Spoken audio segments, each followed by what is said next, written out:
In the vast tapestry of the cosmos, where civilizations rise and fall like waves upon an endless shore, there exists a truth that even the mightiest beings must eventually face: desperation makes equals of us all.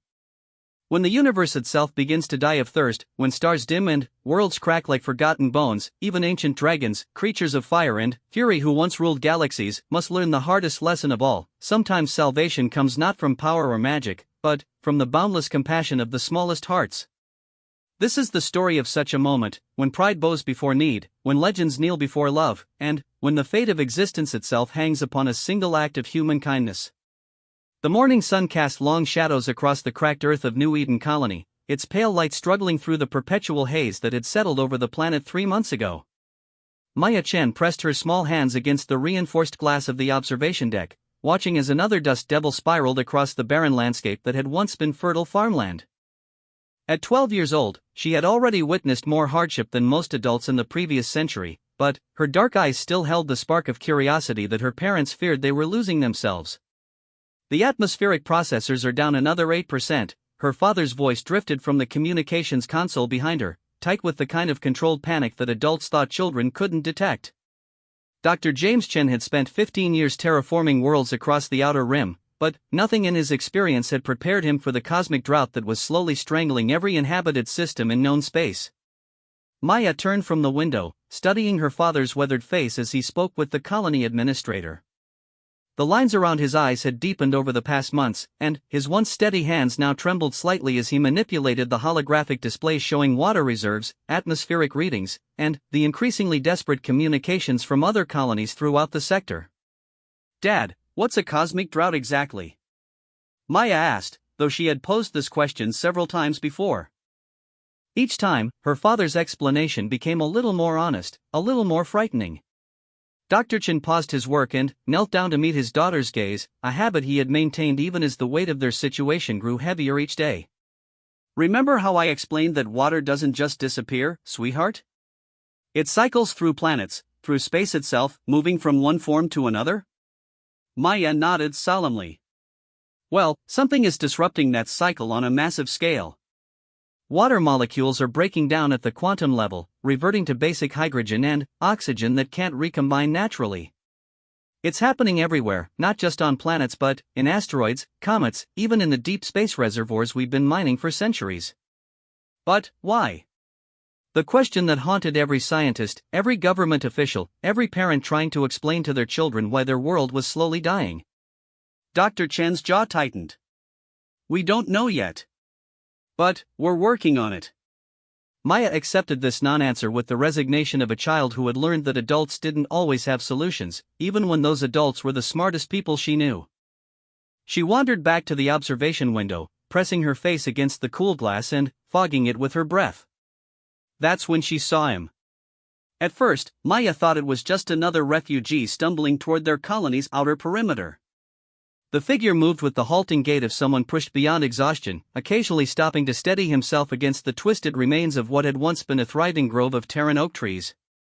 But, as the figure drew closer, Maya realized there was something different about this traveler. He was tall, probably as tall as her father, but he carried himself with a strange mixture of dignity and desperation that made her think of the wounded eagle her class had studied in their xenobiology lessons. His clothes appeared to be simple traveling garments, a long brown coat that flapped in the constant wind, dark trousers, and boots that had seen better days, but there was something about the way the fabric moved, the way it seemed to shimmer and shift in the pale sunlight, that made Maya's artist's eye take notice. More striking still was his face. Even from this distance, Maya could see that his features were sharp and angular, with high cheekbones and a jawline that looked like it had been carved from stone. His hair was long and dark, whipping around his shoulders in the dusty breeze, and when he lifted his head to look toward the colony's main buildings, Maya caught a glimpse of eyes that seemed to reflect light like polished metal. "Dad," Maya called, not taking her gaze from the approaching stranger. "Someone's coming." Dr. Chen immediately moved to the observation window, his hand automatically moving to the emergency communication device at his belt. Refugees were common, but they usually traveled in groups and followed the established approach routes that allowed the colony's security systems to scan them for diseases, weapons, or other potential threats. "Alert the medical team," Dr. Chen said into his communicator. "We have a single traveler approaching from the northeast quadrant. Looks like he's in rough shape. Maya watched as her father began the standard protocols for receiving refugees, checking the colony's remaining medical supplies, reviewing the current population capacity, coordinating with the security team to ensure a safe approach route. But her attention remained fixed on the stranger, who had stopped walking and was now standing perfectly still about 100 meters from the colony's outer sensor array. Even at this distance, Maya could see that something was terribly wrong with him. His shoulders were shaking, whether from exhaustion, cold, or something else entirely, she couldn't tell. But, more than that, there was something about his posture that reminded her of the way her little brother Tommy looked when he was trying very hard not to cry. He looked scared, Maya murmured. What? Dr. Chen glanced at his daughter, then followed her gaze back to the figure outside. The man. He looked scared. Her father studied the stranger more carefully. Maya was right, though it took him several moments to identify what she had seen immediately. The man's stillness wasn't the steady patience of someone waiting for permission to approach, nor was it the wary alertness of someone assessing potential threats. It was the frozen uncertainty of someone who desperately needed help but had no idea how to ask for it. Stay here, Dr. Chen instructed Maya, but she was already shaking her head. I want to come with you. Maya, we don't know anything about this person. He could be sick or dangerous, or he's scared, Dad. Really scared. And he looks like he needs water. Dr. Chen paused, struck by his daughter's certainty. Maya had always been perceptive about people, able to read emotions and intentions with an accuracy that sometimes unnerved adults. More than once, her insights had helped the colony administrators make better decisions about integrating refugees into their community. All right, he said finally. But you stay close to me, and if I tell you to go back inside, you go immediately. Understood? Maya nodded eagerly, already moving toward the exit. They made their way through the colony's main habitat dome, past the hydroponic gardens that were producing smaller harvests each week despite the scientists' best efforts to maximize water efficiency. Other colonists nodded to Dr. Chen as they passed, their faces reflecting the same mixture of determination and quiet desperation that had become the colony's default expression over the past 3 months. The outer airlock cycled them through into the harsh environment beyond the dome's protection. Even with their breathing masks and protective clothing, Maya could feel the dry heat immediately beginning to draw moisture from her skin. The air itself felt brittle, as if it might crack and crumble at any moment. The stranger was closer now, close enough that Maya could see the fine details her artist's mind automatically catalogued. His skin had a subtle luminescence to it, as if lit from within by some internal source of warmth. His eyes, which she had thought were merely reflective, actually seemed to glow with their own soft golden light. And, when the wind shifted his coat, Maya caught glimpses of what looked like intricate tattoos or markings covering his arms and chest, patterns that seemed to move and flow like living things. But, most striking of all was the expression on his face when he saw them approaching. Relief flooded his features so completely that Maya felt her chest tighten with sympathy. This was someone who had been carrying a burden too heavy for one person to bear, and who had suddenly glimpsed the possibility of sharing that load. Dr. Chen raised his hand in the universal gesture of peaceful greeting. Hello, he called out, his voice carrying clearly in the thin air. I'm Dr. James Chen, administrator of New Eden Colony. Are you in need of medical assistance? The stranger took several steps toward them, then stopped abruptly, as if suddenly remembering something important. When he spoke, his voice was deeper than Maya had expected, with an accent she couldn't identify. Yes. I require aid, though not of the kind you might expect. He paused, seeming to struggle with his words. My name is Thane. I have traveled far to reach this place, and I bring news that your people must hear. But, first... His voice broke slightly, and Maya saw him swallow hard. First, I must ask for something that I have no right to request, especially in these times of scarcity. Dr. Chen's expression grew cautious. What do you need? Thane's glowing eyes fixed on Maya for a moment, and she felt a strange warmth, as if she were standing near a fireplace on a cold night. Then, he looked back at her father, and Maya saw something that made her heart ache with recognition. It was the same expression Tommy got when he was sick but trying to be brave about it. The same look her mother wore when she thought no one was watching and she was calculating whether their family's water ration would last another week. It was the face of someone who had pushed themselves to the absolute limit of endurance and found it still wasn't enough. Water, Thane said simply. I need water. Not much, but I haven't had any in 3 days, and if I don't. He stopped, seeming to realize how his words sounded. I know how precious it is. I know what I'm asking. But, without it, I cannot deliver the message I carry, and that message may be the key to ending this drought that is killing your worlds. Maya felt her father's surprise ripple through their shared breathing apparatus communication system. Claims of having solutions to the cosmic drought were common among refugees and travelers, and most turned out to be either delusions brought on by dehydration and desperation, or attempts at fraud designed to secure better treatment. But there was something about Thane's manner, the careful precision of his words, the way his strange golden eyes seemed to hold depths of knowledge that didn't match his apparent age, that made Dr. Chen hesitate before dismissing the claim outright. You say you have information about ending the drought? I have more than information, Thane replied. I have knowledge of what caused it, and why it is spreading. More importantly, I know what must be done to reverse it. But the solution requires resources that no single world possesses, and cooperation between species that have never trusted one another. I have spent the last year traveling from system to system, trying to convince governments and scientists to take action before it is too late. And have you been successful? Thane's expression grew grim. Some have listened. Fewer have acted. Time grows short, Dr. Chen. Each day that passes makes the solution more difficult, the cooperation more unlikely. But there is hope, if we can convince enough people to work together. Maya tugged at her father's sleeve, and he leaned down so she could whisper in his ear. Dad, I think he's telling the truth. And I think he really, really needs water. Dr. Chen studied his daughter's face, then looked back at Thane. The stranger was swaying slightly on his feet now, and Maya could see that his glow was dimmer than it had been when they first approached. Come with us, Dr. Chen said finally. We'll get you some water, and you can tell us more about this solution of yours. The relief that washed over Thane's features was so profound that Maya felt tears prick at her eyes. She had seen that same expression on her mother's face the day they had received their latest water ration increase, the look of someone who had been prepared for the worst and instead received an unexpected gift. As they walked back toward the colony, Maya found herself studying Thane more carefully. There was definitely something unusual about him, something that went beyond his luminous skin and glowing eyes. The way he moved suggested strength and grace that seemed almost supernatural, but there was also a careful deliberation to each step, as if he were consciously controlling every aspect of his movement. More intriguingly, Maya noticed that the dead plants they passed seemed to perk up slightly as Thane walked by them. It was subtle, barely noticeable unless you were looking for it, but she could swear that the dried-up grass straightened a little, that the withered leaves on the struggling shrubs showed tiny flashes of green. Thane, she said suddenly, surprising both her father and their guest. Are you human?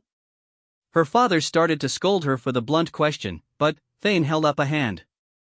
He stopped walking and turned to face Maya directly, his golden eyes meeting hers with an intensity that should have been frightening but somehow wasn't. That, he said quietly, is a very perceptive question, young lady. And the answer is complicated. Maya, Dr. Chen warned, but she ignored him. You're something else, aren't you? Something that just looks human. Thane was quiet for a long moment, and Maya could see him weighing his words carefully. Finally, he nodded slowly. I am what your people would call a dragon, child.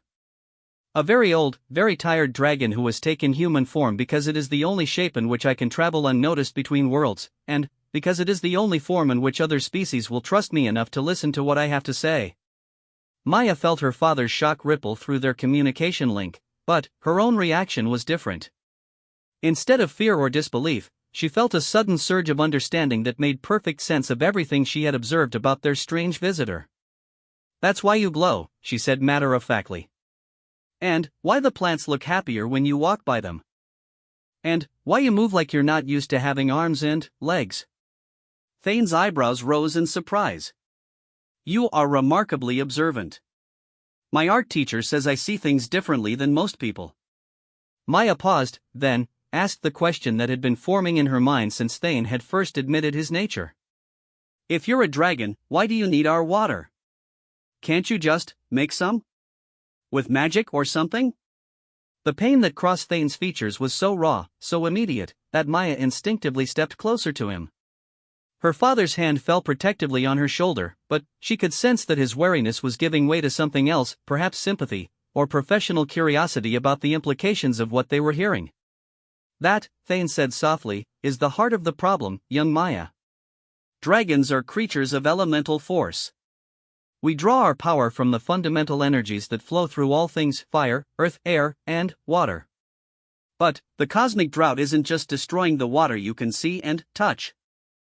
It's disrupting the elemental connections themselves, severing the bonds that allow beings like me to access the deeper currents of power.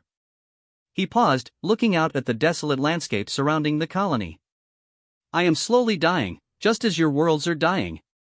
Each day without water weakens me further, makes it harder to maintain this form, harder to think clearly, harder to remember the knowledge that might save us all. I have perhaps days left before the transformation becomes irreversible and I revert to my true shape, at which point I will either die from the lack of elemental connection, or survive long enough to become a mindless beast driven only by the instinct to find water, regardless of the cost to others. Maya felt her father's grip tighten on her shoulder, but she also sensed his growing belief in what they were hearing.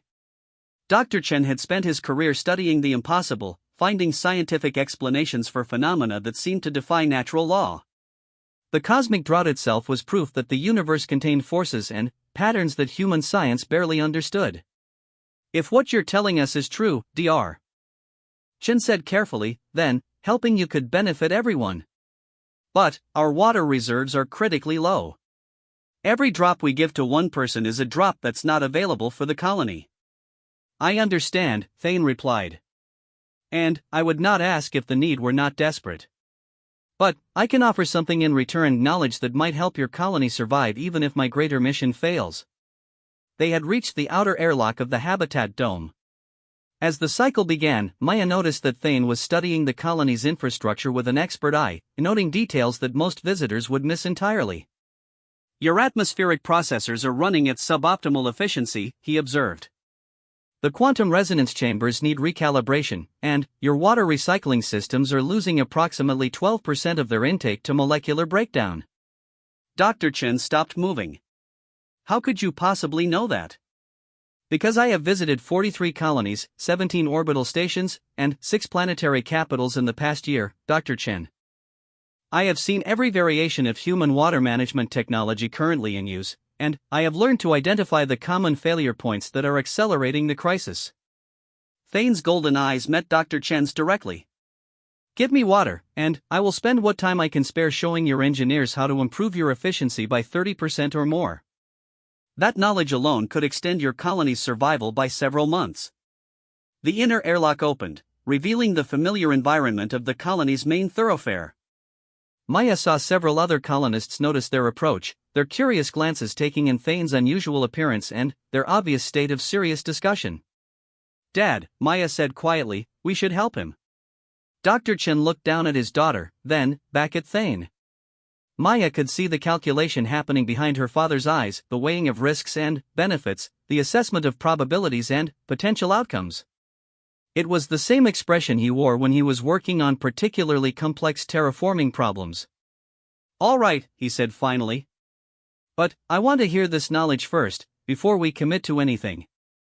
And I want our chief medical officer to examine you, to make sure you're not carrying anything that could harm our people. Agreed, Thane replied immediately. Though I should warn you that Dr. Martinez is going to find some readings that will challenge her understanding of human physiology. Dr. Chen's eyebrows shot up. You know our chief medical officer? I know the names and qualifications of key personnel at every colony I visit, Dr. Chen. When you're trying to save multiple civilizations simultaneously, preparation becomes a survival skill. Maya found herself liking Thane more with each exchange. There was something about his combination of vast knowledge and humble desperation that reminded her of her favorite teacher, Ms. Rodriguez, who knew everything about everything but never made her students feel stupid for asking questions. As they made their way through the colony, Maya noticed that other people were beginning to take interest in their conversation. Word traveled fast in a community as small as New Eden Colony, and the arrival of a stranger claiming to have solutions to their greatest crisis was news that would spread quickly. "Thane," Maya said as they walked, "when you said you've been traveling for a year, trying to convince people to cooperate, what kind of cooperation? What needs to happen to fix the drought?" Thane's expression grew thoughtful. "The cosmic drought is not a natural phenomenon, Maya. It was caused by something, and that something can be undone. But the solution requires coordinated action across multiple star systems, involving resources and technologies that must be contributed by dozens of different species." "Like what?" "Quantum resonance amplifiers from the Centauri Federation. Elemental focusing crystals from the dragon holds of Arcturus. Biological water synthesis organisms from the hive worlds. And, most critically, access to the deep space water reserves that are controlled by the Stellar Mining Consortium." Dr. Chen whistled softly. "That's a shopping list that would make the Galactic Council blanch. The political coordination alone would take years to arrange." "Which is why I'm not working through official channels," Thane replied. "Governments move too slowly, and they're too focused on protecting their own resources to see the bigger picture. But there are individuals within each of these organizations, scientists and engineers and visionaries who understand that saving everyone requires risking something for everyone." Maya felt a flutter of excitement in her chest. "You're putting together a secret team. Like in the adventure stories." "Something like that," Thane agreed, and Maya caught the hint of a smile at the corners of his mouth. "Though the stakes are considerably higher than any adventure story." They had reached the colony's administrative center, a cluster of prefabricated buildings that housed the medical facilities, communications center, and main laboratory spaces. Dr. Chen led them toward the medical wing, but Maya noticed that Thane's steps were becoming increasingly unsteady. "Dad," she said urgently, "I think he needs water right now." "Not after all the tests and discussions." Dr. Chen looked at Thane more carefully and realized that Maya was right. The stranger's luminous quality was dimming noticeably, and there was a grayish tinge to his skin that suggested serious dehydration. "Wait here," Dr. Chen instructed, then disappeared into the medical center. Maya found herself alone with Thane for the first time, and she took the opportunity to study him more closely. Now that she knew what he really was, she could see the dragon in his human form, the way his eyes seemed to hold depths of fire, the subtle predatory grace in his movements, the sense of vast age and wisdom that seemed to emanate from him like heat from a forge. "Are there many dragons like you?" she asked. "Fewer each day," Thane replied quietly. "The drought affects us more severely than most species because of our elemental nature. Many of my kindred have already fallen into the deep sleep that precedes death, and others have chosen to end their lives rather than risk becoming monsters." "That's so sad." "It is the way of things, young Maya. All species face extinction eventually. The tragedy is not that we die, but that we might die without purpose, without contributing to something larger than ourselves." Dr. Chen returned carrying a standard water ration container, about half a liter of the carefully recycled liquid that represented a day's drinking allotment for a single colonist. He hesitated for just a moment before handing it to Thane, and Maya knew he was thinking about the 47 other people in the colony who would need that water over the next 24 hours. Thane accepted the container with a reverence that made Maya's chest tighten with emotion. He lifted it to his lips and drank slowly, savoring each small sip as if it were the most precious substance in the universe. And, as he drank, something remarkable happened. The grayish tinge faded from Thane's skin, replaced by a warm golden luminescence that seemed to pulse gently with each heartbeat. His eyes brightened, the golden glow intensifying until they seemed to hold tiny stars. Most remarkably, the air around him began to shimmer with heat, and Maya could swear she smelled the scent of rain on hot stone, even though no rain had fallen on New Eden Colony in over 2 months. When Thane finished drinking, he stood straighter, his movements regaining their fluid grace. But, more than that, he seemed somehow more present, more real, as if the water had not just sustained his body but anchored his very existence in their reality. "Thank you," he said, and his voice now carried harmonics that Maya could feel in her bones. "You have given me the gift of time, Dr. Chen.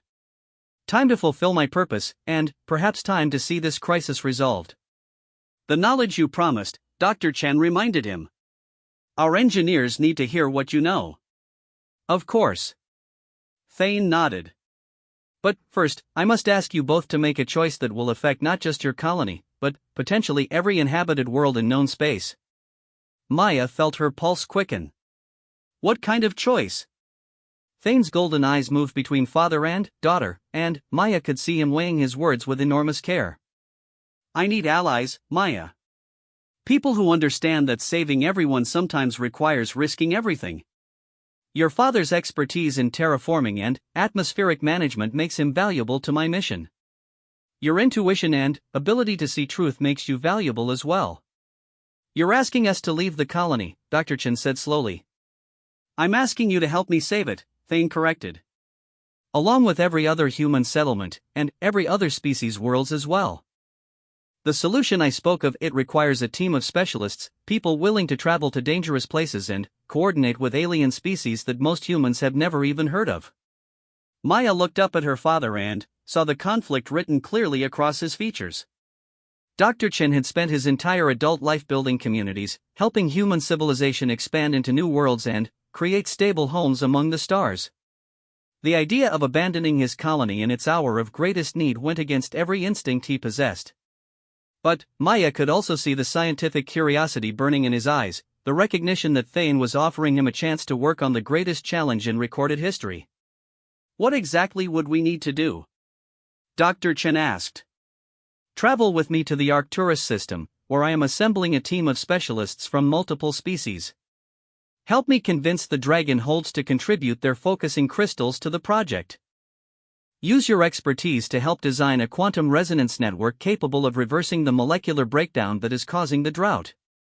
Thane paused, then added quietly, and help me stay human long enough to see the project through to completion.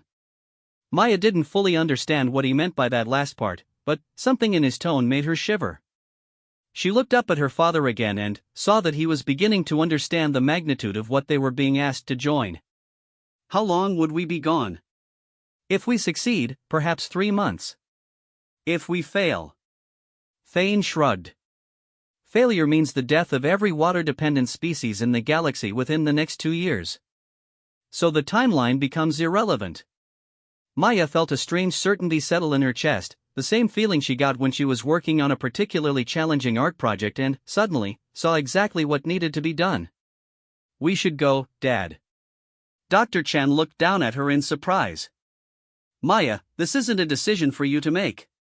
You're 12 years old, and what he's describing sounds incredibly dangerous. But it's also incredibly important, Maya replied. And he needs us. I can see it in his eyes. He's been carrying this by himself for too long, and he's scared that he's not going to be strong enough to finish it alone. She looked directly at Thane. That's right, isn't it? You're not just looking for experts. You're looking for friends. The expression that crossed Thane's face was so raw, so vulnerable, that Maya felt tears prick at her eyes. For just a moment, the ancient dragon let his careful composure slip, and she could see the loneliness and desperation that he had been carrying like a physical weight. Yes, he said simply. I am very tired of being alone with this knowledge. Dr. Chen was quiet for a long moment, looking between his daughter and their extraordinary visitor. Finally, he nodded slowly. I need to discuss this with my wife and son. And I need to make arrangements for the colony's continued operation in my absence. But... He paused, then extended his hand to Thane. But I think Maya is right. Some opportunities are too important to refuse, no matter how frightening they might be. Thane grasped Dr. Chen's hand, and Maya saw a flash of golden light pass between them. When they separated, her father was staring at his palm with an expression of wonder. What just happened? I gave you a small gift, Thane explained. The ability to sense elemental currents, at least temporarily. It will help you understand what we're working with when we begin designing the quantum resonance network. Dr. Chen flexed his fingers experimentally, and Maya could see that he was experiencing sensations he had never felt before. This is remarkable. It is also a sign of trust, Thane said seriously. The sharing of elemental gifts creates a bond between dragon and human that cannot be easily broken. By accepting it, you are committing to see this through to the end, whatever that end might be. Maya felt a flutter of nervousness. What about me? Do I get a gift too? Thane studied her carefully. You already have the gift you need, Maya. The ability to see truth, to read the hearts of others, to understand what needs to be done even when adults are too caught up in complicated thinking to see the simple answers. He knelt down to her level, bringing his glowing eyes to meet hers directly. But, I will make you this promise, young artist. If you come with me on this journey, I will show you wonders beyond anything your imagination has ever conceived. You will see the birth chambers of stars, the crystal gardens of the dragon holds, the living cities of the hive worlds. You will meet beings whose very existence will expand your understanding of what is possible in this universe. Maya felt her heart racing with excitement, but she forced herself to ask the practical question. And if we don't succeed? If we can't fix the drought? Then, we will have tried, Thane replied simply. And, sometimes, Maya, trying is enough. Sometimes the attempt itself changes things in ways we never expected. Maya looked up at her father, seeing her own excitement reflected in his eyes despite his adult concerns about responsibility and safety. She thought about the colonies slowly dying around them, about the withered plants and the carefully rationed water and the way all the adults had started to move with the resigned patience of people waiting for the end. Then, she thought about Thane's promise of wonders, of a chance to be part of something vast and important, of the possibility that 3 months of risk might purchase years of life for everyone she cared about. Dad, she said quietly, I think we have to try. Dr. Chen nodded slowly, and Maya could see him making the transition from worried parent to determined scientist. All right. But we do this carefully, with proper preparation and safety protocols. And if at any point the danger becomes too great, we reassess and adapt, Thane agreed.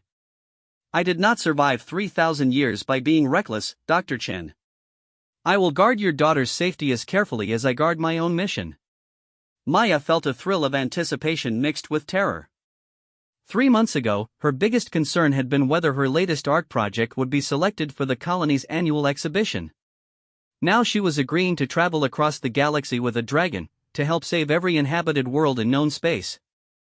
As they began walking back toward the colony's residential section to find Maya's mother and brother, she couldn't help but think that sometimes life had a way of making even the most amazing adventure stories seem pale by comparison.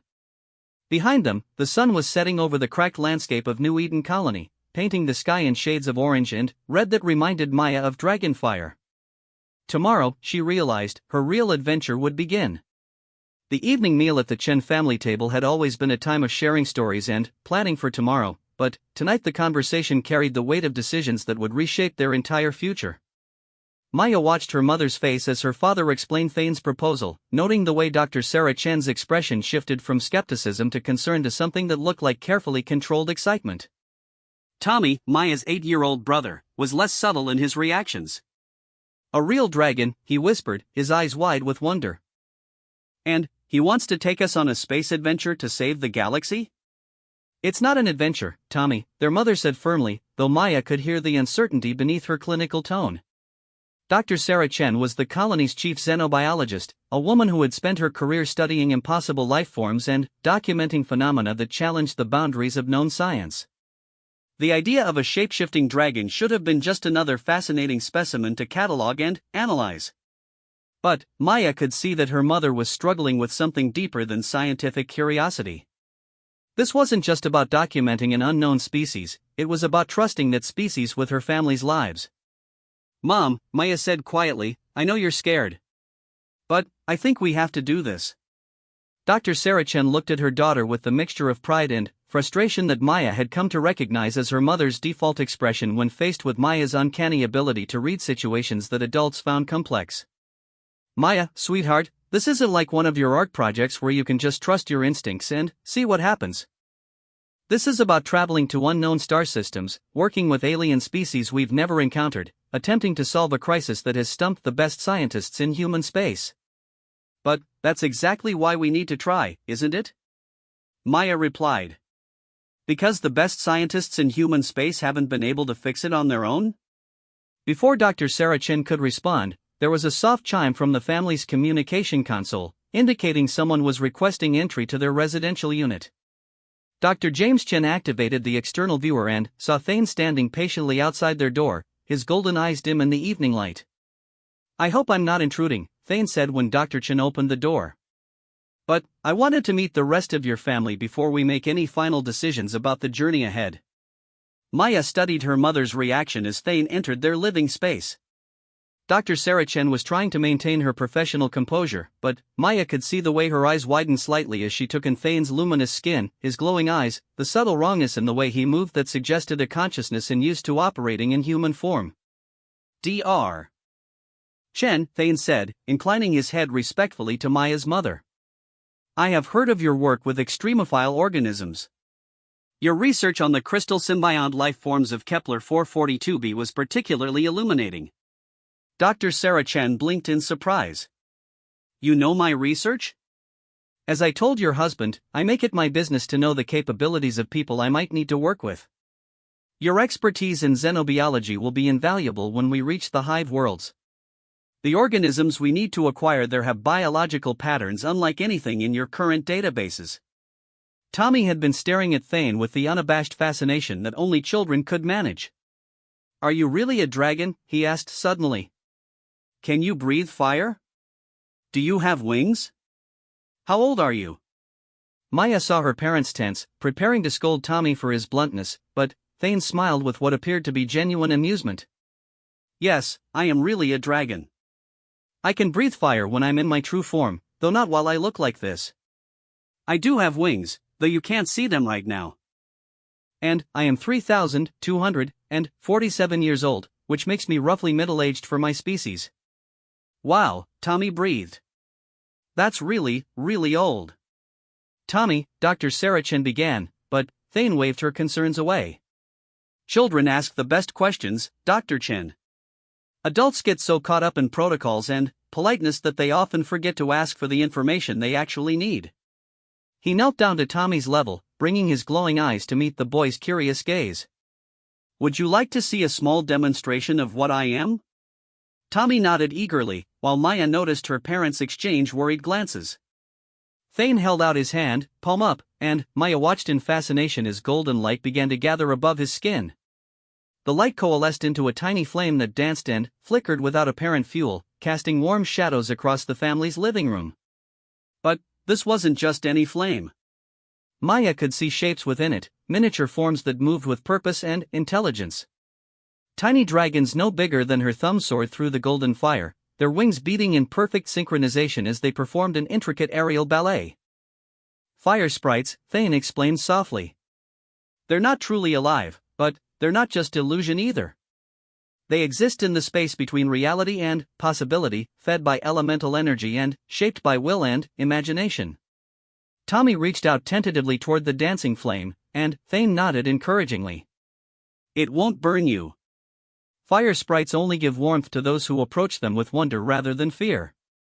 Tommy's fingers passed through the flame, and Maya saw his face light up with delight as the tiny dragon spiraled around his hand, leaving trails of harmless golden light on his skin. "That's amazing," Tommy whispered. But Maya was watching her mother's face, seeing the way Dr. Sarah Chen's expression had shifted from wariness to scientific fascination. Her mother was studying the fire sprites with the intense focus she usually reserved for particularly interesting specimens, and Maya could practically see the questions forming in her mind. "The energy patterns," Dr. Sarah Chen murmured. "They're stable but not static. There's an underlying structure that's maintaining coherence without any apparent external power source." "Elemental energy," Thane explained, allowing the fire sprites to fade slowly back into ordinary light. "It's the fundamental force that connects all living things to the basic forces of creation. Most species can sense it to some degree, but few can manipulate it directly." "And the cosmic drought is disrupting this energy?" "More than disrupting it. The drought is severing the connections that allow elemental energy to flow between different forms of matter and different scales of existence. Without those connections, water molecules can't maintain their coherent state, living beings can't access the deep currents of power that sustain complex life, and eventually the entire ecosystem of the galaxy collapses," Dr. James Chen finished. "Not just the death of individual species, but but the breakdown of the fundamental processes that make life possible. Thane nodded gravely. Which is why the solution requires more than just scientific knowledge or technological capability. It requires beings who can work with elemental forces directly, who can restore the severed connections and re-establish the natural flow of energy between different states of matter. Maya felt a chill of understanding. That's why you need dragons. Because you're the ones who can actually fix the connections. We are part of the solution, Thane agreed. But, only part.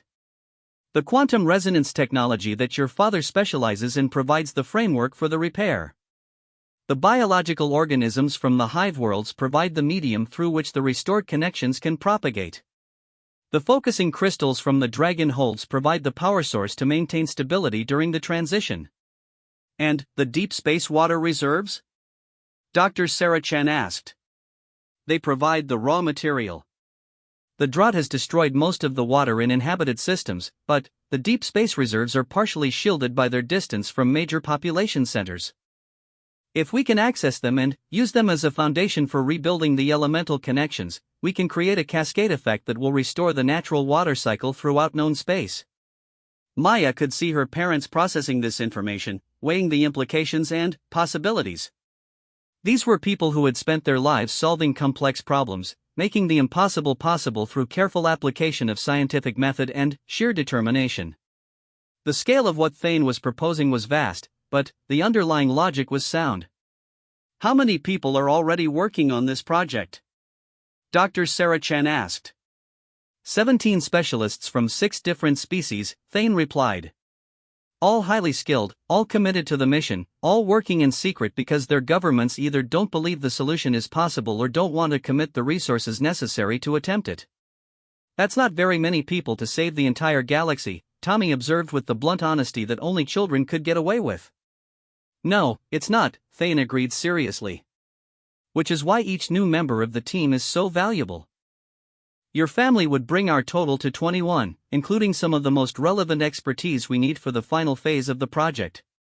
Maya watched her parents exchange a look that contained an entire conversation. They had been married for 15 years, had worked together on dozens of terraforming projects, had learned to communicate with the kind of wordless understanding that came from shared experience and absolute trust. Sarah? Dr. James Chen said quietly. It's insane, Dr. Sarah Chen replied. Completely insane. We'd be leaving our home, our responsibilities, our safety net. We'd be trusting our children's lives to someone we just met, no matter how impressive his credentials might be. She paused, looking directly at Thane. On the other hand, staying here means watching our children die slowly as the colony's water reserves run out. At least your proposal offers hope. More than hope, Thane said gently. It offers purpose. A chance for your family to be part of something that will be remembered long after individual colonies and planets have been forgotten. Maya felt her heart racing as she watched her parents work through the decision. She could see the moment when their scientific curiosity began to override their parental caution, when the possibility of being part of the solution became more compelling than the safety of maintaining the status quo. What would be our specific roles on this team? Dr. James Chen asked. You would help design the quantum resonance network that will serve as the framework for restoring elemental connections. Sarah would work with the hive world organisms to develop biological amplifiers for the restoration process. Maya would serve as what we call a truth reader, helping us navigate the complex political and cultural challenges of coordinating between different species. And, Tommy? Maya's brother asked eagerly. Thane smiled at him. Tommy would be our hopekeeper. Sometimes, when adults get too focused on all the things that could go wrong, we need someone to remind us why we're fighting in the first place. Maya saw her mother's expression soften at Thane's answer. It was clear that he understood the importance of making Tommy feel valued and necessary rather than just tolerated. Where exactly would we be going? Dr. Sarah Chen asked. First to the Arcturus system, where the main team is assembled and where we have access to Dragonhold technology. Then, to the Vegas sector to negotiate with the hive worlds for biological resources. Finally, to the Outer Rim territories to gain access to the deep space water reserves controlled by the Stellar Mining Consortium. That's a lot of space to cover, Dr. James Chen observed. Which is why we travel by dragon ship rather than conventional transport. Faster, more efficient, and capable of navigating spatial anomalies that would challenge standard vessels. Maya felt a thrill of excitement. Dragon ship? A vessel that exists partially in elemental space and partially in normal spacetime. Think of it as riding inside a dragon that can fly between stars instead of just between mountains. Tommy's eyes went wide. Can we see it? If your parents agree to join the mission, you'll be living aboard it for the next several months. Maya looked at her parents and could see that they had reached their decision.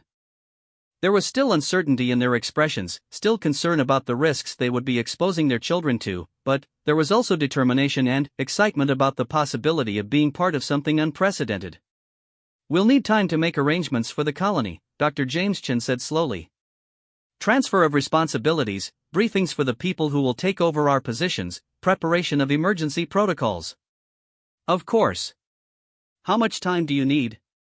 48 hours, Dr. Sarah Chen said. Can you wait that long? Maya saw something like relief flash across Thane's features. Yes. Though I should warn you that my condition will continue to deteriorate while we delay. Each day makes it harder for me to maintain this form and control the deeper instincts of my true nature. What happens if you can't maintain human form? Maya asked, though she wasn't sure she wanted to hear the answer. In the best-case scenario, I revert to dragon form but retain my intelligence and ability to communicate with other species. In the worst case? Thane's expression grew grim. I become a creature driven purely by the need to find water, regardless of the consequences for others. The drought doesn't just threaten my life, it threatens my sanity. Maya felt a stab of sympathy for the ancient being who had taken on such an enormous burden. Is there anything we can do to help while we're getting ready to leave? Actually, yes. I need to send communications to the other team members, updating them on our timeline and current status. But those communications need to be sent through channels that won't be monitored by government intelligence services or corporate security networks. The colony's research network has encrypted channels for intersystem scientific collaboration, Dr. James Chen offered. We could route your messages through the academic communication protocols. That would be perfect. Maya watched as her parents began the transition from family decision-making mode to problem-solving mode. Within minutes, they were discussing technical details, logistics, and contingency plans with the focused efficiency that had made them successful terraforming specialists. But Maya found herself thinking about something else entirely.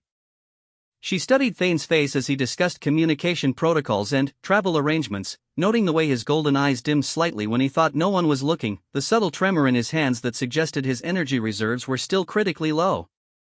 Thane, she said suddenly, interrupting a discussion about quantum encryption methods. When was the last time you slept? The question clearly caught him off guard. Sleep is not precisely the same for dragons as it is for humans. We enter meditative states that serve similar functions, but when? Maya insisted. Thane was quiet for a long moment. Not since I began this mission. Sleep requires a level of safety and stability that I haven't been able to achieve while traveling between worlds and trying to convince people to join the project. Maya looked at her parents. He needs to rest before we leave. Really rest, not just sitting quietly and worrying about everything. Maya's right, Dr. Sarah Chen said, her medical training taking precedence over her other concerns. You can use the guest room in our unit. No interruptions, no communications, no responsibilities for at least 12 hours. I appreciate the offer, but that wasn't actually an offer, Dr. James Chen interrupted with a smile. That was a medical prescription from our chief of staff, and a practical requirement from your mission partners. We need you functioning at full capacity when we begin this journey. Maya saw Thane struggle with the concept of accepting help, of allowing himself to be vulnerable even temporarily. She realized that he had been carrying the weight of this mission alone for so long that he had forgotten how to trust others to share the burden.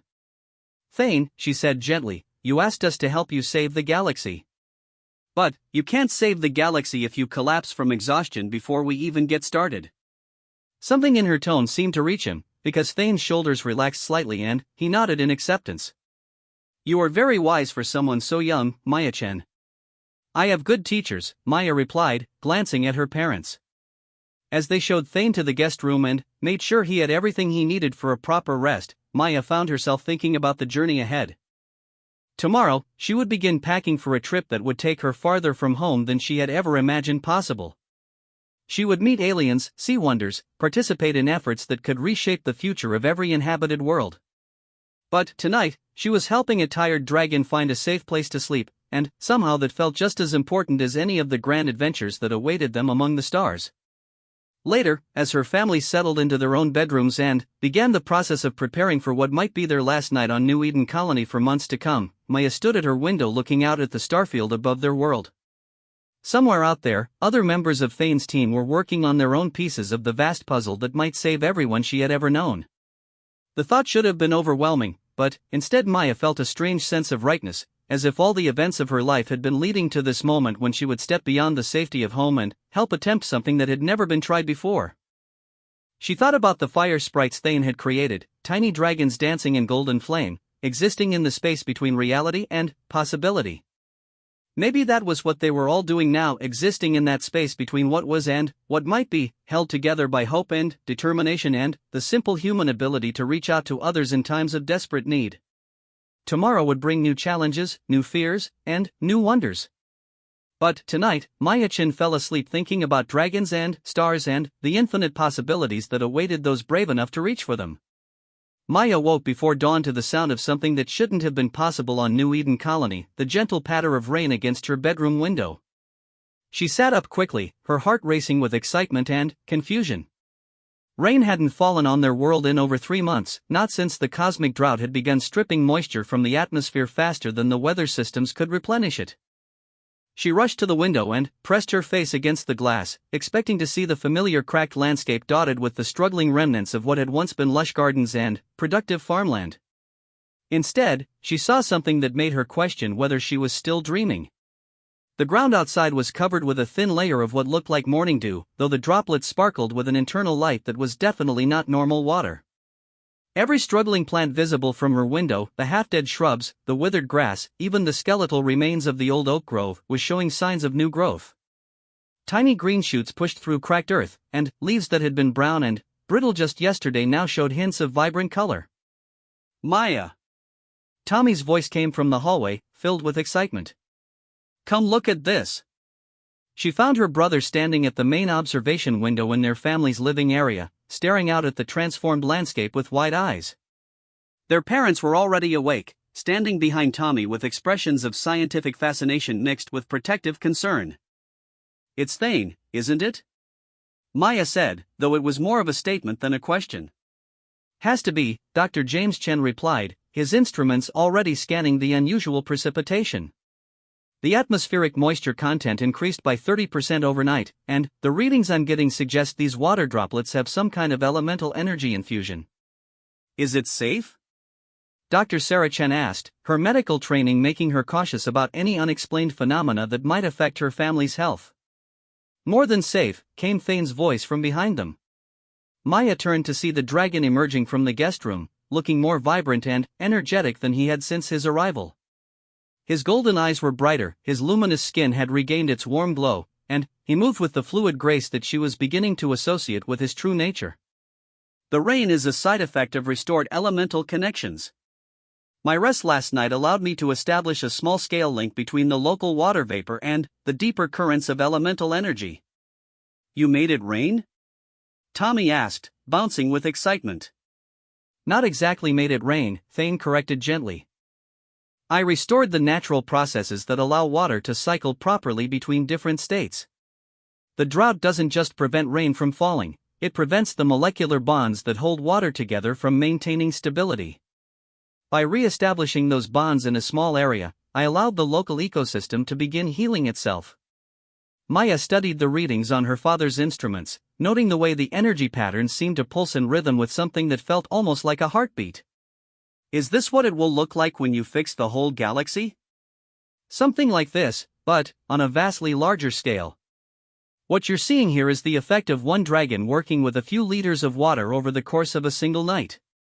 Imagine the same process amplified by quantum resonance networks, powered by focusing crystals, and mediated by biological organisms that can maintain the connections across interstellar distances. Dr. Sarah Chen was studying the plant growth visible through the window with the focused intensity of someone trying to understand a phenomenon that challenged her existing knowledge of biology. The rate of regeneration is unprecedented. These plants are recovering from months of drought damage in a matter of hours. Elemental energy doesn't just provide power, Thane explained. It provides information, the underlying patterns that tell living systems how to grow, how to heal, how to maintain themselves in harmony with their environment. When those patterns are restored, healing happens naturally. Maya felt a thrill of understanding. So the cosmic drought isn't just destroying water. It's destroying the knowledge that tells living things how to stay alive. Precisely. Thane's expression grew serious. Which is why the solution requires more than just replacing the lost water.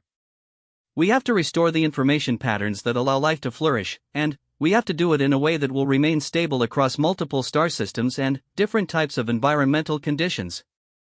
How long will this local effect last? Dr. James Chen asked, gesturing toward the continuing light rain outside.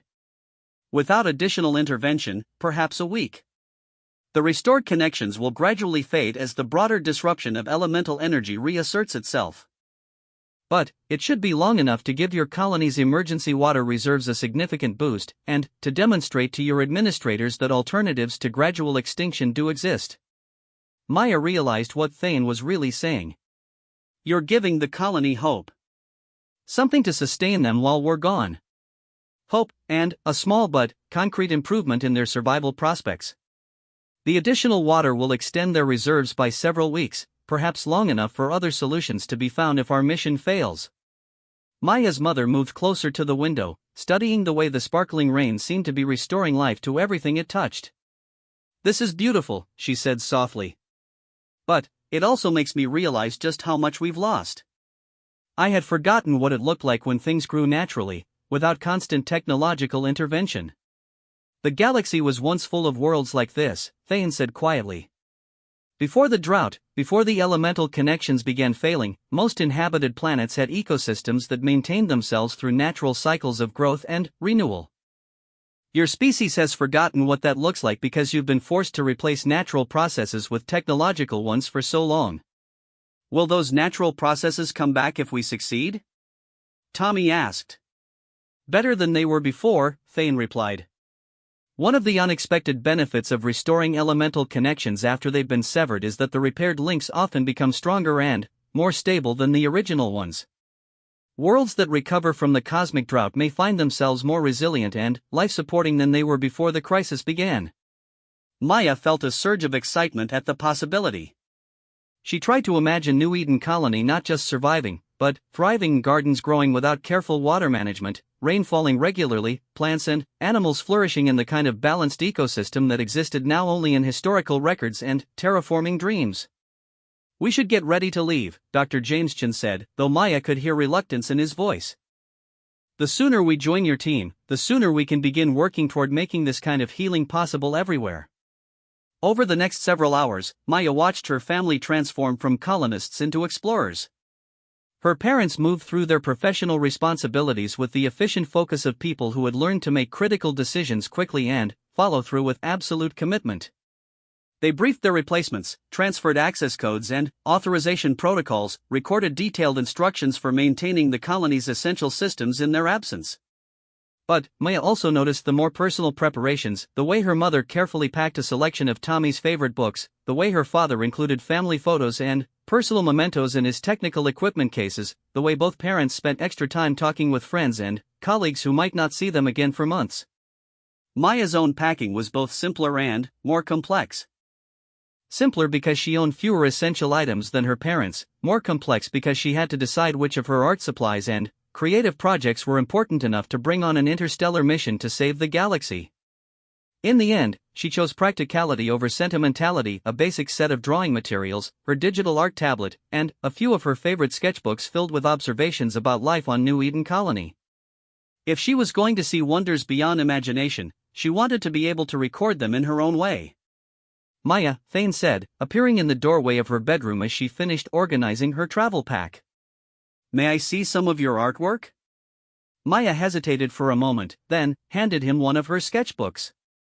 She watched his face as he turned through the pages, studying her drawings of colonists, landscapes, and the small details of daily life that most adults overlooked. You see very clearly, he said after a long moment. Not just the shapes and colors of things, but the emotions and relationships that connect them. This drawing of your family at dinner, I can see the love between your parents, Tommy's eagerness to be included in adult conversations, your own careful observation of everyone around you. Art class says I have good technique, but I think I'm better at seeing things than at drawing them, Maya replied. The seeing is the more important skill. Technique can be learned, but the ability to perceive truth, that's a gift that can't be taught. Thane closed the sketchbook and handed it back to her. The team we're joining includes beings whose communication methods are primarily visual rather than verbal. Your ability to understand what you see, and to translate that understanding into images others can interpret, will be invaluable. Maya felt a flutter of nervous anticipation. What kind of beings? Crystalline entities from the Vega system, whose thoughts take the form of light patterns and geometric structures. Living energy beings from the galactic core region, who communicate through shifts in color and intensity. And several species whose primary sensory systems are so different from human vision that we'll need interpreters to understand their contributions to the project. That sounds amazing, Maya said, though she was also wondering how she was supposed to communicate with beings made of light and crystal. It will be challenging, Thane agreed. But I think you'll find that your artistic training has prepared you for it better than you realize. Artists already think in terms of color, form, pattern, and emotional resonance, exactly the kinds of concepts that will allow you to bridge communication gaps between very different types of consciousness. Maya's parents appeared in the doorway, their own packing complete. The transport shuttle is ready, Dr. James Chen announced. Colony administration wants to give us a formal send-off, though they're still not entirely sure what they're sending us off to do. Have you told them about Thane? Maya asked. We've told them that we're joining a multi-species research project aimed at finding solutions to the cosmic drought, Dr. Sarah Chen replied diplomatically. Which is technically accurate, even if it doesn't capture the full scope of what we're attempting. Maya realized that her parents were trying to protect both the colony and themselves by keeping Thane's true nature confidential. If word spread that they were following a dragon on a galaxy-saving mission, it would either cause panic or be dismissed as stress-induced delusion. Probably better that way, she said. Adults have trouble believing in things that don't fit their categories. Whereas children accept wonders as natural parts of the world, Thane observed. Which is why children often make better allies than adults when attempting something that has never been done before. They made their way through the colony's main thoroughfares for what might be the last time in months. Maya noticed that word of the morning's rain had spread, and people were talking with an energy and optimism that had been missing for weeks. Children were playing outside again, and several of the hydroponic gardens showed signs of renewed growth. You've already made a difference here, Maya told Thane quietly. A small difference. But sometimes small differences create ripple effects that grow into large changes. Thane paused to look back at the colony's main habitat dome, now surrounded by the thin green growth that marked the beginning of ecological recovery. Your home will be stronger when you return to it, Maya. Strong enough to survive whatever challenges remain ahead. The transport shuttle that would take them to Thane's ship was a standard interatmospheric vehicle, the kind Maya had seen dozens of times but never ridden in. As they boarded, she felt the familiar mixture of excitement and nervousness that came with any new experience, amplified by the knowledge that this particular journey would take her farther from home than any human from New Eden Colony had ever traveled. Where exactly is your ship? Dr. James Chen asked as the shuttle lifted off from the colony's landing pad. In orbit, but not in normal space, Thane replied. Dragon ships exist partially in elemental space, which allows them to access energy currents that conventional vessels can't use. We'll transition into elemental space once we're clear of your planet's atmosphere. Maya pressed her face to the shuttle's observation window, watching as New Eden Colony dwindled below them. She could see the spreading pattern of green growth surrounding the main settlement, like a promise of better times to come.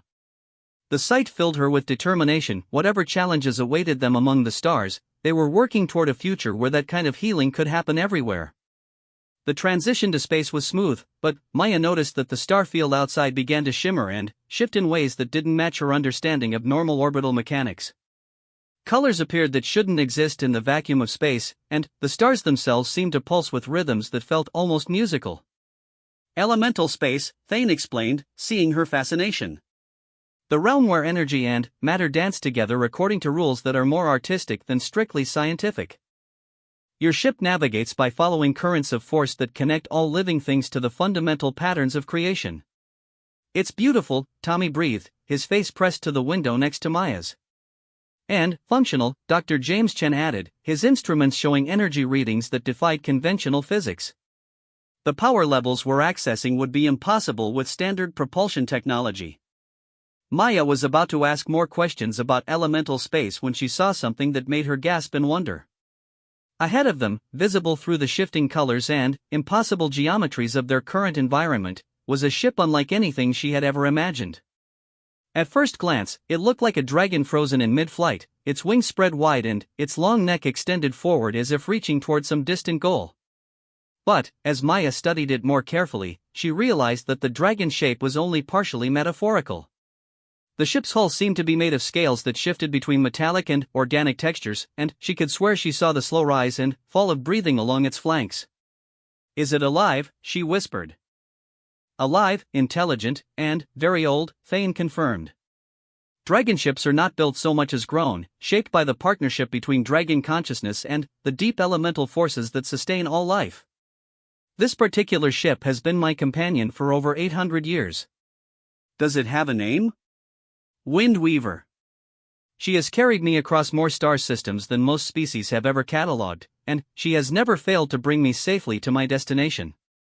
As their shuttle approached Windweaver, Maya could see the ship's eyes, vast, luminous orbs that seemed to hold depths of starlight, turning to track their approach. The dragon ship's massive head dipped slightly in what Maya interpreted as a greeting, and she felt a warm presence touch the edges of her mind, gentle and curious. "She's saying hello," Maya said, surprised by her own certainty. "She's also evaluating you," Thane replied with a slight smile. Dragon ships are very protective of their passengers. She needs to be sure that you and your family can be trusted with her safety as well as your own. Maya felt the warm presence in her mind grow stronger, and, suddenly, she understood that she was experiencing a form of communication far more direct than words or gestures.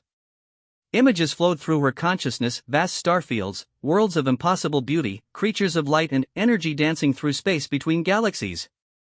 But, threaded through all of it was a sense of purpose, of dedication to something larger than individual survival. "She's showing me what you're fighting for," Maya said softly. "Not just saving worlds, but preserving beauty. Protecting the connections that make wonder possible." "That is exactly right," Thane replied, and Maya could hear surprise and approval in his voice. "Most humans require extensive preparation before they can communicate directly with a dragon ship's consciousness. You seem to have a natural affinity for it." Their shuttle docked smoothly with Windweaver's main hull, and Maya felt the ship's vast consciousness welcome them aboard with what could only be described as joy. The sensation was overwhelming, like being embraced by something vast and ancient and utterly benevolent. As they transferred from the shuttle into Windweaver's interior, Maya realized that she was no longer just Maya Chen from New Eden Colony. She was now part of something larger, connected to beings and purposes that spanned galaxies and challenged the very boundaries of what was possible. The adventure of her lifetime was just beginning, and she could hardly wait to see what wonders awaited them among the stars. The interior of Windweaver defied every assumption Maya had about spacecraft design. Instead of the sterile corridors and cramped compartments she had expected, she found herself walking through spaces that felt more like the inside of a living cathedral. The walls curved organically, glowing with soft bioluminescence that shifted between warm gold and cool silver depending on the time of day and the ship's carefully maintained biological rhythms. "How is this possible?"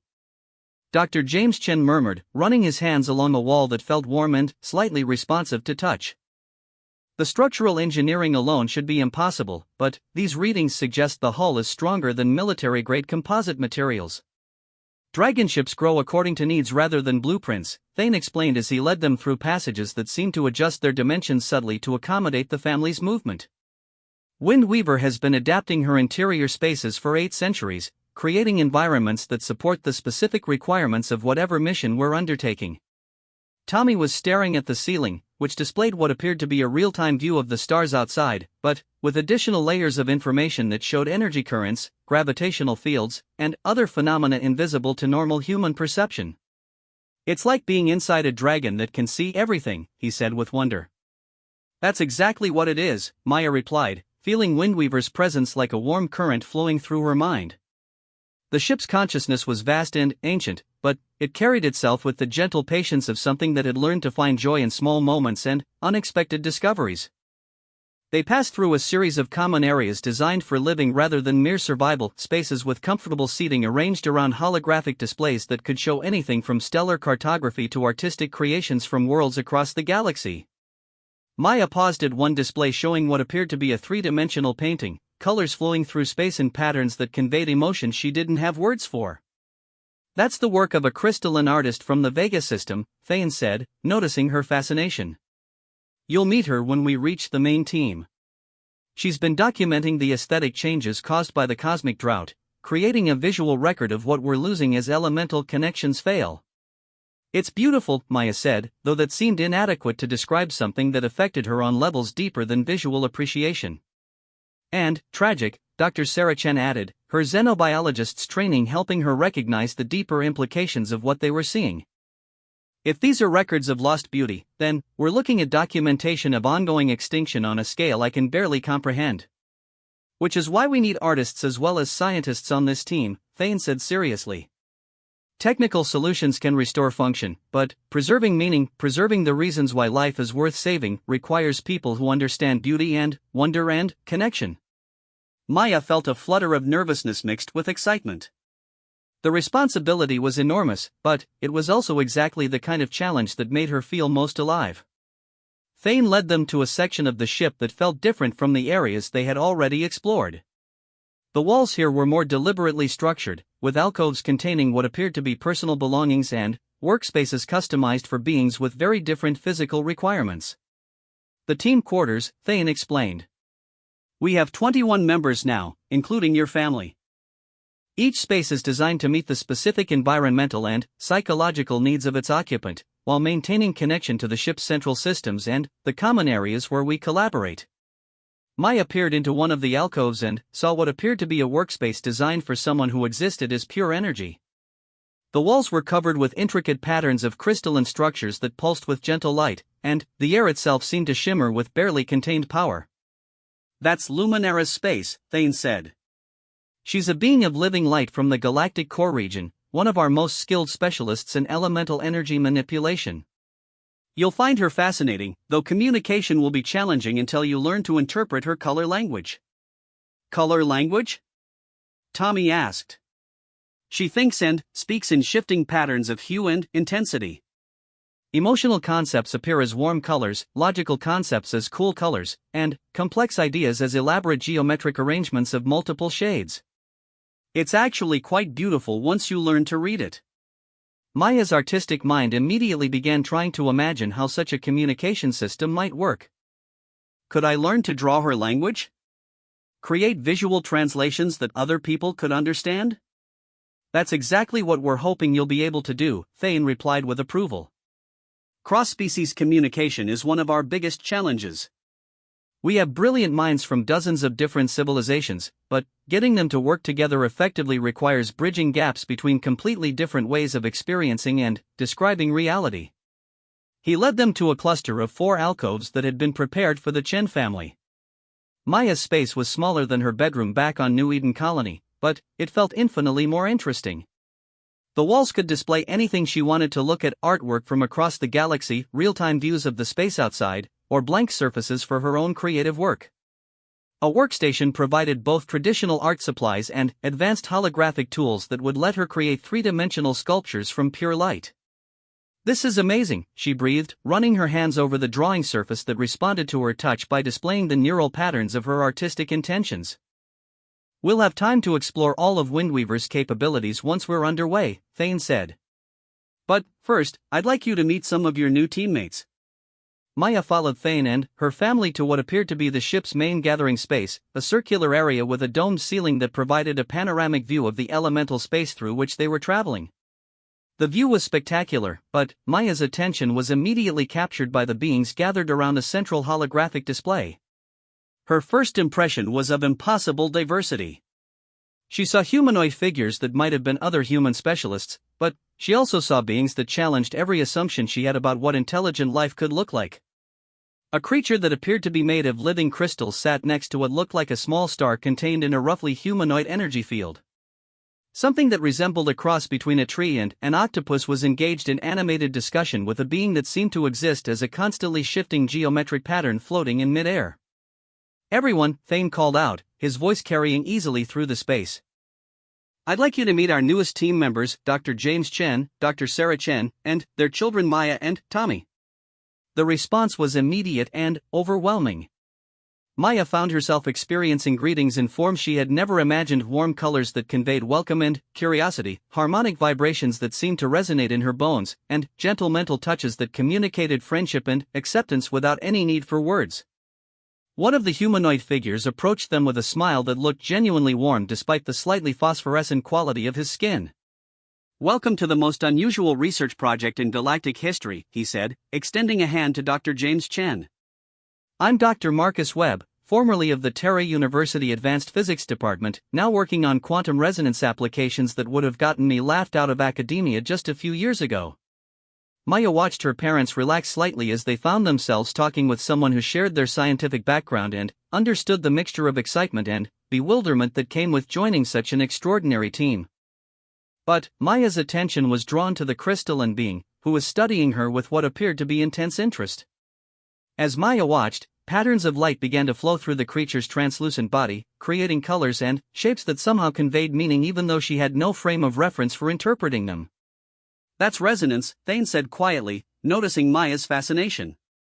She's one of the crystalline harmony from the Vega system, and she's particularly interested in meeting you.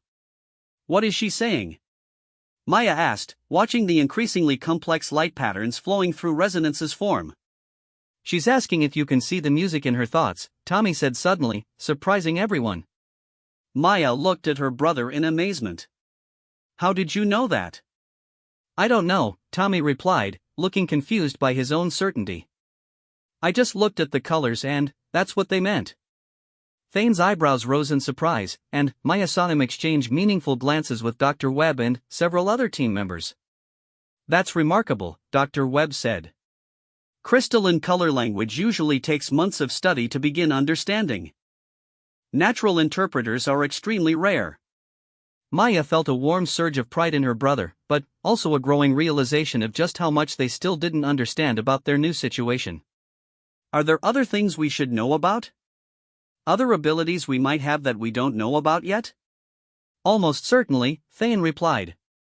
Exposure to elemental energy can awaken latent capabilities in many species, and humans seem to be particularly adaptable in that regard. We'll discover what you're capable of as we work together.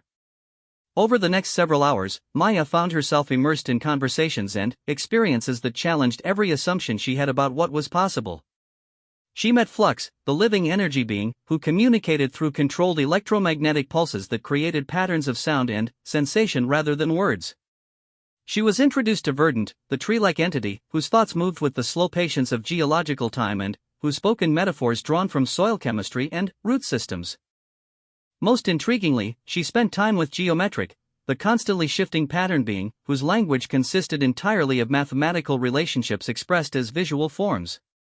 Maya discovered that her artistic training had given her an intuitive understanding of proportion, balance, and harmonic ratios that allowed her to follow Geometric's ideas even when she didn't fully comprehend their scientific implications.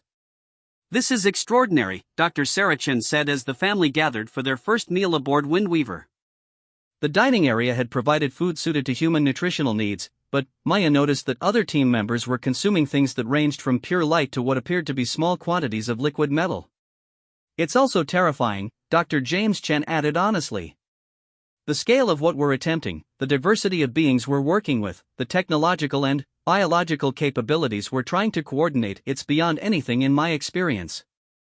Which is exactly why it might work, said a new voice, and Maya turned to see a woman approaching their table. She appeared human, but there was something about her movements that suggested strength and grace beyond normal human capabilities. Dr. Elena Vasquez, the woman introduced herself, settling into a seat next to Maya. Former diplomatic specialist with the Terran Colonial Authority, current expert in interspecies negotiation and cultural bridge building. I joined Thane's team 6 months ago, and I can tell you from experience that the impossibility of what we're doing is actually our greatest advantage. How so? Maya asked, curious about this woman who seemed to radiate confidence despite the overwhelming challenges they were facing. Because no government or corporation or military organization would ever attempt something this complex and ambitious. They would get bogged down in feasibility studies and resource allocation debates and political maneuvering. But we're not limited by institutional thinking or bureaucratic procedures. We can move fast, adapt quickly, and try solutions that would never get approval through normal channels. Maya found herself liking Dr. Vasquez immediately.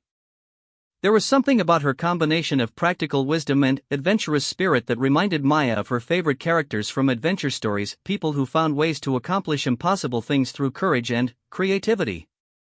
What's our next destination? Dr. James Chen asked.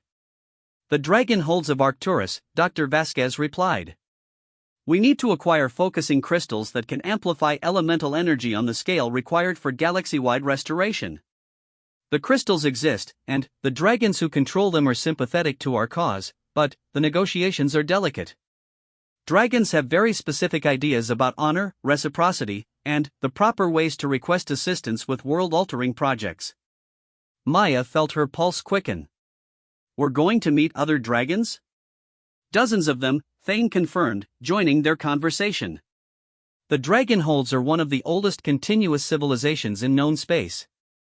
They've been working with elemental forces for millions of years, and their knowledge of energy manipulation is beyond what any other species has achieved. Are they all like you? Tommy asked. I mean, do they all look human sometimes? Some do, some don't. Shapeshifting is a skill that must be learned and practiced, and not all dragons choose to develop it. You'll find that most of the whole dragons prefer their true forms, especially when they're working with elemental forces that require their full capabilities. Maya tried to imagine what dozens of true-form dragons might look like, and found herself both excited and nervous about the prospect. Will they like us? I mean, will they accept humans as part of this project? That, Dr. Vasquez said with a slight smile, is where your particular skills are going to be crucial. Dragons value truth above almost everything else, and they can sense deception or hidden motives with remarkable accuracy. But they also respond to genuine courage, artistic vision, and the ability to see beauty in complex patterns. In other words, Thane added, they'll like Maya. Maya felt a flutter of nervous excitement.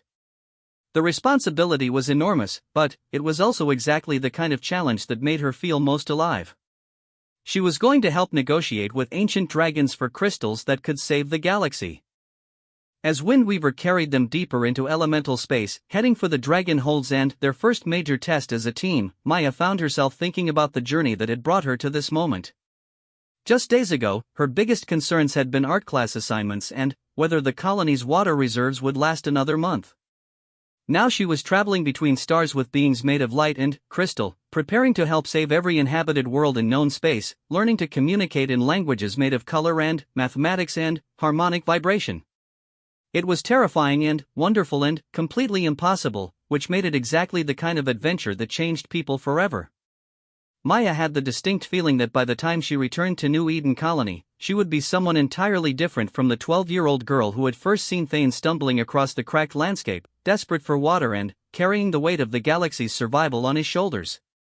But that was tomorrow's concern. Tonight, she was going to explore more of Windweaver's capabilities, learn more about her extraordinary teammates, and prepare herself for whatever challenges awaited them among the Dragonholds of Arcturus. The adventure was just beginning, and Maya could hardly wait to see what impossible wonders would unfold next. The dragon holds of Arcturus were unlike anything Maya could have imagined, even after weeks of traveling through elemental space and witnessing wonders that challenged the boundaries of possibility. As Windweaver approached the ancient stronghold, Maya pressed her face to the observation dome and tried to make sense of what she was seeing. The holds weren't built on a planet in any conventional sense. Instead, they existed as a vast construct floating in the space between several stars, drawing power directly from stellar energy and existing in a state of controlled gravitational balance that should have been impossible according to human physics. The structure itself seemed to be carved from a single enormous crystal, its faceted surfaces reflecting and refracting starlight into patterns that made Maya think of frozen music. "It's beautiful," she whispered, her artist's mind trying to catalog details that seemed to shift and change even as she watched them. "And ancient beyond human comprehension," Thane added, his voice carrying notes of reverence and homecoming that Maya had never heard from him before. "The dragons began construction of the holds over 2 million years ago, and they've been continuously refining and expanding them ever since. What you're seeing represents the longest unbroken artistic and engineering project in galactic history." Maya could feel Windweaver's excitement as the dragon ship approached her ancestral home. The ship's consciousness had been growing more vibrant with each passing day of their journey, and now Maya could sense anticipation radiating from every surface and system aboard. "How many dragons live here?" Tommy asked, his face pressed to the observation window next to Maya's. "Several thousand, representing dozens of different bloodlines and specializations. Some are masters of fire and earth, others work with air and water, and the eldest among them have learned to manipulate forces that humans don't even have names for." Dr. James Chen was studying his instruments with the focused intensity he brought to any new scientific phenomenon. "The energy readings are off the scale. The entire structure is radiating power at levels that should make it impossible for organic life to exist anywhere near it.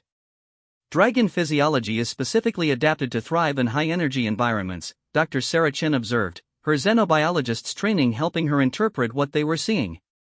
"But I'm reading life signs from dozens of other species as well. How is that possible?" "The holds serve as a neutral ground for beings who work with elemental forces," Thane explained. "Dragons have always welcomed allies and students from other species, as long as they approach with proper respect and genuine commitment to understanding rather than exploitation." Maya watched as Windweaver approached what appeared to be a docking area designed to accommodate vessels of enormous size. Other dragon ships were visible, each one unique in its design but sharing the same organic fluidity that marked them as living beings rather than mere technological constructs. As they settled into their assigned berth, Maya felt a subtle shift in Windweaver's consciousness, a sense of homecoming and deep satisfaction that reminded her of the way her own family had felt when returning to their residential unit after long days of work. The ship was happy to be home, and that happiness was infectious. "Are you nervous?" Maya asked Thane as they prepared to disembark. "Terrified," he replied with characteristic honesty. "The dragons of the holds are my elders and betters, beings whose wisdom and power far exceed my own. I'm about to ask them to risk resources and knowledge that they've been accumulating for millennia, all based on a plan that has never been tested and might very well fail catastrophically." "But you're going to ask anyway." "Because the alternative is watching everything we've ever cared about die slowly while we do nothing." Thane's golden eyes met Maya's directly. "Sometimes courage isn't about not being afraid. Sometimes it's about being afraid and choosing to act anyway." Maya nodded, understanding more than she could put into words. Over the past weeks aboard Windweaver, she had learned that real bravery looked nothing like the heroes in adventure stories. It looked like Thane admitting his fears while continuing to carry impossible responsibilities. It looked like her parents leaving behind everything safe and familiar to help people they had never met. It looked like Tommy learning to communicate with beings made of light and crystal without ever questioning whether it was strange or frightening. The docking area they entered was vast enough to hold several human space stations, but it felt welcoming rather than overwhelming. The walls were covered with intricate carvings that seemed to tell stories, tales of dragon heroes, chronicles of great discoveries, records of alliances and friendships that had shaped galactic history. Maya found herself walking more slowly than the others, drawn to study the artistic details that covered every surface. The carvings weren't just decorative, they were functional, channeling elemental energy through patterns that were simultaneously beautiful and practical. You see it, don't you? Said a voice behind her, and Maya turned to find herself facing her first whole dragon in true form. The dragon was enormous, easily 50 feet from nose to tail, with scales that shifted between deep emerald and bright gold depending on the angle of the light. Her eyes were ancient and kind, holding depths of wisdom that made Maya feel like a very small child looking up at a mountain. But, instead of being frightened, Maya felt a deep sense of rightness, as if she were meeting someone she had been meant to encounter her entire life. You see how art and function dance together, the dragon continued, her voice resonating with harmonics that Maya could feel in her bones. How beauty serves purpose, and purpose creates beauty. Yes, Maya replied, though she hadn't been consciously aware of understanding that principle until the dragon had named it. I am Star Weaver, keeper of the crystal archives and eldest of the artistic bloodlines. And you, young Maya-chan, are going to help us save something precious that we had thought might be lost forever. Maya felt her parents and Thane approaching, but her attention remained focused on Star Weaver. What are we trying to save? The songs, Star Weaver replied, and Maya somehow understood exactly what she meant even though the dragon hadn't explained anything. The elemental songs.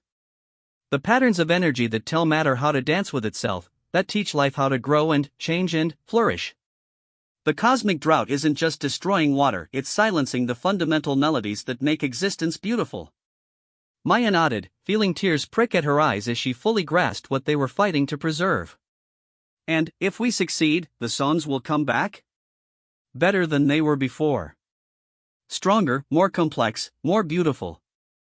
Star Weaver's massive head lowered until she was at Maya's eye level. But success requires sacrifice from all of us. Are you prepared for that, young artist? Maya thought about New Eden Colony slowly dying despite all her parents' efforts to save it. She thought about Thane's desperate journey across the galaxy, carrying hope and knowledge that no one else had been willing to shoulder. She thought about Windweaver's patient determination, and Resonance's crystalline music, and all the other beings who had committed themselves to this impossible mission. What kind of sacrifice? She asked. The kind that changes you forever. The kind that means you can never go back to being the person you were before.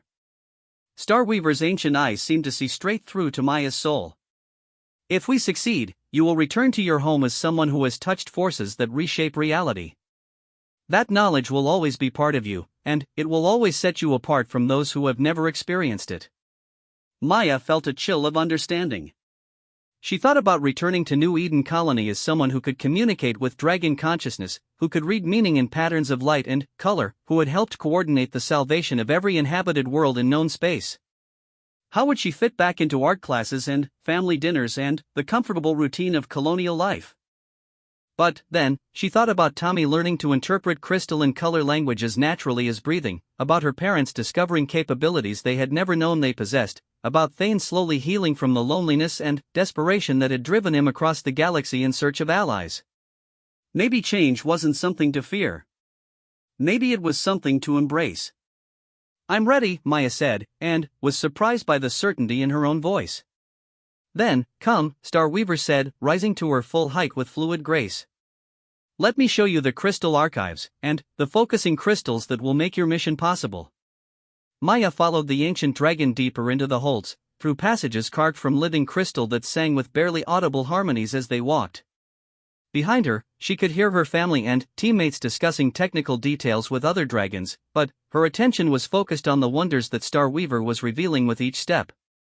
The crystal archives were beyond anything Maya had imagined. Vast chambers filled with crystalline structures that stored not just information but experiences, emotions, and artistic inspirations from millions of years of dragon civilization. Maya could feel knowledge pressing at the edges of her consciousness, techniques for manipulating elemental energy, methods for growing crystal structures that could channel stellar power, artistic traditions that turned pure energy into forms of beauty that had no names in any human language. The focusing crystals, Star Weaver explained, leading Maya to a chamber where dozens of crystal formations pulsed with controlled energy, are grown rather than manufactured. Each one must be shaped by a dragon working in partnership with elemental forces, guided by artistic vision as much as technical knowledge. Maya stared at the crystals in wonder. Each one was unique, reflecting the personality and capabilities of the dragon who had created it, but they all shared a fundamental harmony that suggested they were part of a greater pattern. How long does it take to grow one? Maya asked. Years. Sometimes decades. And, once they're given for a specific purpose, they can never be reclaimed or reused. Starweaver's expression grew serious. Which is why the dragons of the Holds need to be absolutely certain that your mission is worthy of such a sacrifice. Maya felt the weight of responsibility settling on her shoulders. How do we prove that we're worthy? By demonstrating that you understand what you're truly asking for. That you comprehend the magnitude of what you're attempting, and that you're prepared to give as much as you're asking to receive. Over the following days, Maya found herself immersed in experiences that challenged every assumption she had about herself and her capabilities. Starweaver taught her to perceive elemental energy directly, to see the flowing patterns of force that connected all living things to the fundamental structures of reality. Maya learned that her artistic abilities were just the surface expression of a deeper talent, the ability to recognize harmony and dissonance in systems far more complex than visual composition. She could sense when elemental connections were functioning properly and when they were damaged or severed. More importantly, she could envision how broken patterns might be repaired and strengthened. You have the gift of true sight, Starweaver told her as they worked together to analyze the energy patterns that would be required for galaxy-wide restoration. The ability to see not just what is, but what should be. That gift will be essential for guiding the restoration process. Maya was sketching energy patterns that she could perceive but not fully understand, creating visual representations that would help the technical team design their quantum resonance network. As she worked, she became aware of something that hadn't been there before, a sense of connection that extended far beyond herself and her immediate surroundings. She could feel Thane working with a group of elder dragons, demonstrating his knowledge of the cosmic drought and presenting evidence for his proposed solution. She could sense Tommy communicating with crystalline beings, his natural interpreter abilities helping to bridge gaps between species that had struggled to understand each other for centuries. Her parents were collaborating with dragon scientists and engineers, their terraforming expertise proving invaluable for understanding how elemental restoration would affect planetary ecosystems. But Maya could feel something else too, a presence that was vast and patient and ancient beyond measure, watching their efforts with something that might have been approval. The archive consciousness, Starweaver explained, noticing Maya's awareness of the presence. The collective wisdom of every dragon who has ever contributed to the growth and maintenance of the Holds. It's been observing your team's work, evaluating your commitment and capabilities. What does it think of us? Maya asked nervously. It thinks you're the most promising hope for restoration that has appeared in the past 1,000 years. It also thinks you're all completely insane for attempting something so ambitious with such limited resources. Maya couldn't help but smile at that assessment. Are we insane? Probably. But sometimes insanity and brilliance are separated by nothing more than success or failure. Starweaver's expression grew thoughtful. The archive consciousness has made its decision. The focusing crystals will be provided, along with dragon volunteers who will help guide the restoration process. Maya felt a surge of excitement mixed with terror. We're really going to try this. You're really going to succeed, Starweaver corrected gently. The patterns are clear to those who know how to read them. The restoration will work, though the process will be more challenging than anyone anticipates, and the results will be different than anyone expects. Different how? The galaxy that emerges from this process will be more connected, more alive, more capable of supporting complex forms of life and consciousness than it was before the drought began. Your species, and every other species that survives the restoration, will find yourselves part of a larger pattern of existence than you ever imagined possible. Maya tried to envision what that might mean, but found the concepts too vast for her imagination to contain.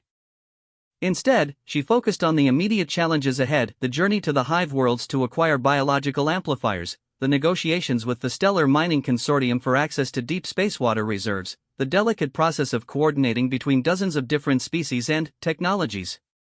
As their time at the Dragon Holds came to an end, Maya found herself changed in ways that went far deeper than new knowledge or expanded capabilities.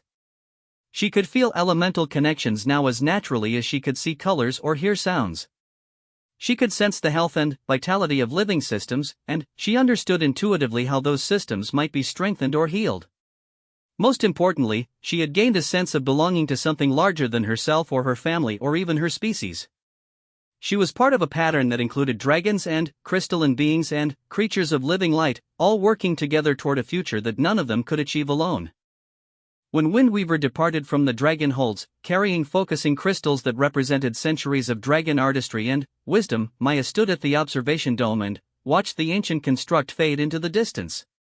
She knew she would return someday, but she also knew that when she did, she would be someone different, someone who had helped restore the fundamental connections that made life and consciousness and beauty possible throughout the galaxy.